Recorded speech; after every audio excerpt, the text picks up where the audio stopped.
আসসালামু আলাইকুম রহমতুল্লাহ। কেমন আছেন সকলেই? আশা করি সকলেই ভালো আছেন। দেশ ও প্রবাসে থাকা বাংলাদেশের সকল দুর্বল ব্যাংকের সকল গ্রাহকদের জন্য একটি মহামূল্যবান গুরুত্বপূর্ণ আপডেট নিউজ।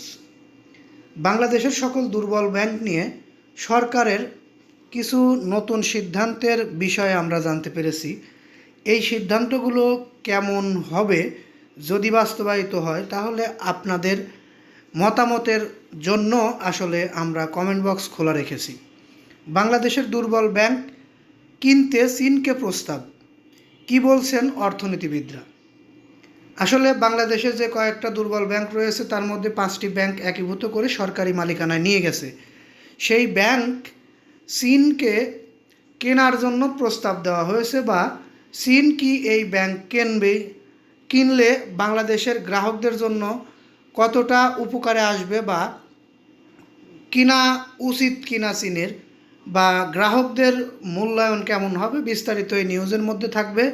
এই বিষয়টি আমরা আপনাদেরকে জানানোর জন্য একটু সময় চেয়ে নিচ্ছি। ধৈর্য সহকারে পুরো নিউজটি শুনলে বিস্তারিত বুঝতে পারবেন।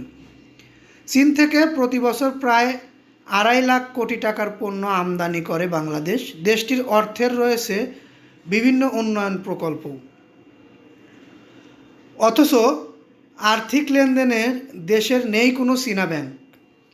আসলে দেশে চীনা ব্যাংক না থাকায় আমাদের দেশের এই টাকাগুলো চীনে পাঠাতে অনেক ধাপে টাকাগুলো ডলার করতে হয়, বা অন্যভাবে টাকাগুলো দিতে হয়। বিশেষ করে ডলারের উপরেই নির্ভর করতে হয়। এ কারণে ডলারের উপরে বাড়তি চাপ থাকে।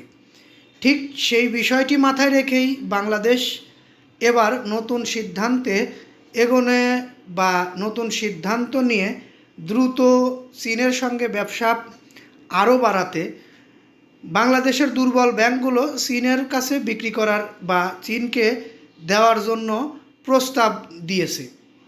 এখন এই বিষয়ে আপনার মতামত কি? যারা দুর্বল ব্যাংকের গ্রাহক রয়েছেন তারা যদি চীনের এই ব্যাংকগুলোর গ্রাহক হন, তাহলে আসলে আপনাদের কতটা ভালো হবে বা কি হবে, এই বিষয়ে আপনাদের মতামত চাচ্ছি। বিশেষ করে দুর্বল ব্যাংকের গ্রাহকরা টাকা তোলার জন্য দাঁড়ে দাঁড়ে ঘুরছেন, টাকা তুলতে পারছেন না, সময় দিচ্ছে, সেই সময়ের মধ্যে টাকা দিচ্ছে না। এবং ইদানিং আমরা একটি সময় পেয়েছি ডিসেম্বরের মধ্যে দুর্বল ব্যাংকের গ্রাহকদের টাকা ফেরত দেবে, সেটিও এখন পর্যন্ত ফাইনাল হয়নি, বা এখন পর্যন্ত তার কোনো আমরা উন্নতি দেখছি না। টাকাগুলো ফেরত দেওয়ার কোনো প্রস্তাবের মাধ্যমে যে টাকাগুলো ফেরত দেবে, বাংলাদেশ ব্যাংকের গভর্নর ডাইরেক্ট বলেছে ডিসেম্বরের মধ্যে যে কোনো মূল্যে গ্রাহকদের আমানতের টাকা ফেরত দিতে হবে, কিন্তু আমরা সেই বিষয়ে কোনো অগ্রগতি দেখছি না। আসলে এই বিষয়টি আমরা অতি গুরুত্ব সহকারে সরকারকে দেখার অনুরোধ জানাচ্ছি। গ্রাহকদের আমানতের টাকা ফেরত পাওয়ার জন্য গ্রাহকরা যে হাহাকার তৈরি হয়েছে, সেই হাহাকার থেকে বেরোতে গ্রাহকদের অবশ্যই টাকাগুলো ফেরত দেওয়া উচিত বলে আমরা মনে করছি। যাই হোক, আমি এই নিউজটি আর দীর্ঘায়িত করছি না, এখান থেকে বিদায় নিচ্ছি। আপনাদের মতামতের অপেক্ষায় থাকলাম। বাংলাদেশের দুর্বল ব্যাংক কিনতে চীনকে প্রস্তাব, এই প্রস্তাবে আপনাদের মতামত কি? এই মতামতটি অবশ্যই কমেন্ট বক্সে জানিয়ে যাবেন, কারণ আপনাদের মতামতের উপরে ভিত্তি করে আমরা পরবর্তীতে আরও একটি নিউজ তৈরি করব দুর্বল ব্যাংক চীনের কাছে বিক্রি করা বিষয় নিয়ে।